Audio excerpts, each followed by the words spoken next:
My name is Ethan Hawke, and I'm here at the South by Southwest Film Festival with the first chapter of a documentary I've been making about Paul Newman and Joanne Woodward called The Last Movie Stars.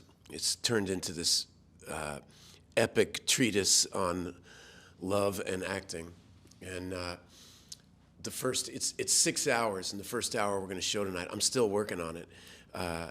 And the first one is called Cosmic Orphans, which is a line taken from Kazan's Actor's Vow, which is a vow designed for young actors to orient their mind in the right way of thinking about performing arts.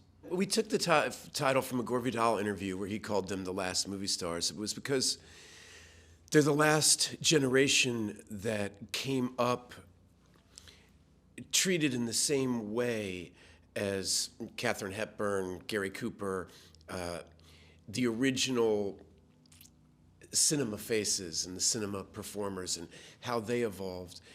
And it was a time period when that role of celebrity was hard-earned, that, you know, that it took a lot of work to arrive at that title, a movie star. And he was kind of thinking a lot about, the Gore Vidal interview was near the end of his life, and he was thinking a lot about how the movie business had changed so much, and that when he was a kid and when Paul and Joanne were coming up, there really was one art form for the masses, and it was the movies.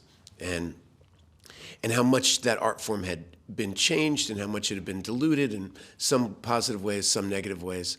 I always thought every generation is the last of one and the first of another in a way, because Paul and Joanne were also the first that really hit the modern era when television and everything started happening, and the movies became global and celebrity became global.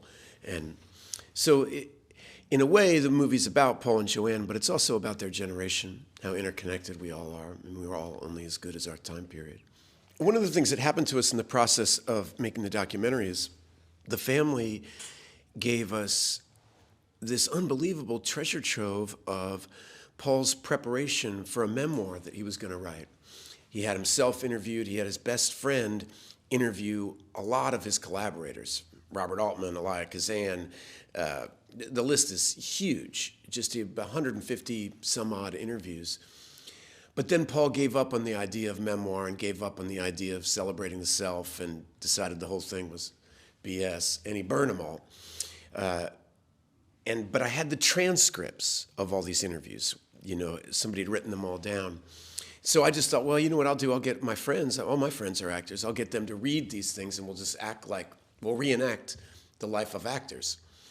And it became a fun way of telling the story, not with me narrating it or somebody else narrating it, but kind of a collage of all these voices talking about important moments in Paul and Joanne's lives. The biggest thing you learn when you set out to do a biography like this is very quickly these people who are icons become human beings. I mean, I was fascinated by I was fascinated that Sanford Meisner's a god of acting, right? And the fact that Joanne Woodward knew him and he was her teacher, and it was interesting to me just even to think back on a time period when acting teachers were famous. I mean, there was Stella Adler and Lee Strasberg and Sanford Meisner and Kazan, and there were a lot of famous schools of acting. And that alone tells you something, like why there aren't a lot of famous acting teachers anymore. Why not? Well, you could say that there's not a lot of respect for craft. I mean, you could make that jump, and I don't think it would be a big jump.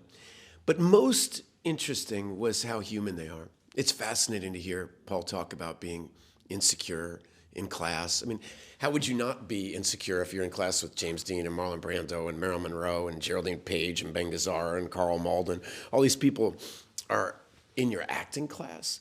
I would be intimidated too, but it instantly made them both very human to me to realize that, you know, they didn't know what was going to happen. They didn't know if they would be the real thing. They didn't know if luck would go their way. And they became so human. One of the things that you get at if you spend your life studying acting is that in order to play a character, you have to understand yourself, to understand how you are different than your character, in what ways you might be the same. And that's why a lot of, in positive and negative ways, people who study acting often fall into psychiatry, psychoanalysis, I mean, meaning the study of human behavior.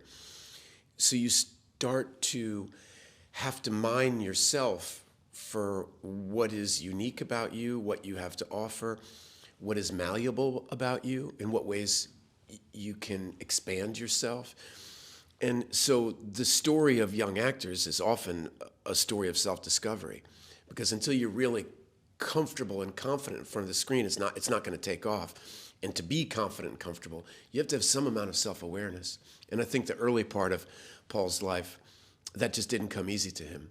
There's some people that it's very natural for. I think Joanne is one of those people. It's funny, you can see her act in some of her first movies, weird little movies like No Down Payment, and she's brilliant in it. And if you watch it right next to Mr. and Mrs. Bridge, a movie she did almost 50 years later where she's a woman in her 70s, it's so clearly the same actor, the same sense of humor, the same wit, the same emotionality. She's wiser and she's changed, but whatever that talent is, it's the same. I was thinking a lot about that this morning, about what it means to be in Austin and showing this for the first time here. For me, I was born here. A bulk of my life's work is connected to this city through my relationship with Richard Linklater. You know, I mean, every time I get out at the airport, I remember meeting Julie Delpy at the airport back when it was a much smaller airport, and starting working on the Before trilogy and making Boyhood here, and all the times I've shown movies here. And often when I'm working on movies, I even think about the screening at the Paramount. You know, something will happen in front of the camera. I'm like, oh, the Paramount, I love that. You know, there's a certain mindset the Austin audience has that is like-minded with my own, I think. So I don't know. It's funny. It feels appropriate to me. My friendship with Richard Linklater has been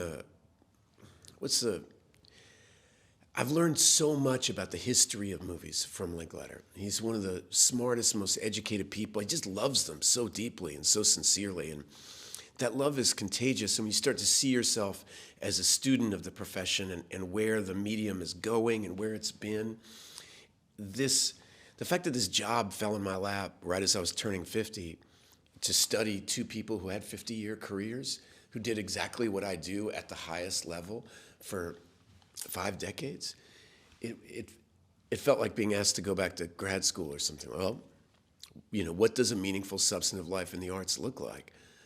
What is it? And it's certainly these two people who were born with a lot, who gave a lot back. They gave a lot to each other, to their community, to their craft. You know, it's kind of inspiring, but it is strange to walk up Congress Avenue and go, here I am again.